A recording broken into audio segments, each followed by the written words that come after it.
ഇത് നമുക്ക് വെഹിക്കിൾ വരുന്നത് ഹ്യുണ്ടായുടെ തന്നെ ഐറ്റൺ ആണ് വരുന്നത്. സ്പോർട്സ് വേരിയന്റിലുള്ള ഈ വെഹിക്കിൾ പെട്രോൾ ഓട്ടോമാറ്റിക് ആണ്. മോഡൽ വരുന്നത് 2013 ആണ്.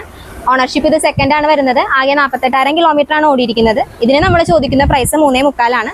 ഫിനാൻസ് ഫെസിലിറ്റി അവൈലബിൾ ആണ്. ഇത് വോക്സ്വാഗൺ വെൻഡോ ആണ് വെഹിക്കിൾ വരുന്നത്. ഹൈലൈൻ വേരിയന്റിലുള്ള ഈ വെഹിക്കിൾ ഡീസൽ ഓട്ടോമാറ്റിക് ആണ് വരുന്നത്. സിംഗിൾ ഓണർഷിപ്പിലാണ് വെഹിക്കിൾ അവൈലബിൾ ആയിട്ടുള്ളത്.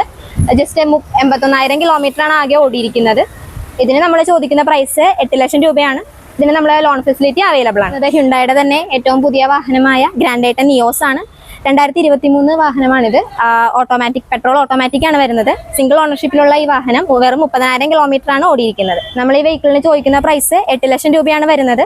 1 ഇയർ വാറന്റിയും നമ്മൾ പ്രൊവൈഡ് ചെയ്യുന്നുണ്ട്. ലോൺ ഫെസിലിറ്റിയും അവൈലബിൾ ആണ്. ഇത് വെഹിക്കിൾ വരുന്നത് ഹ്യുണ്ടായി ഗ്രാൻഡ് ഐറ്റൺ ആണ്.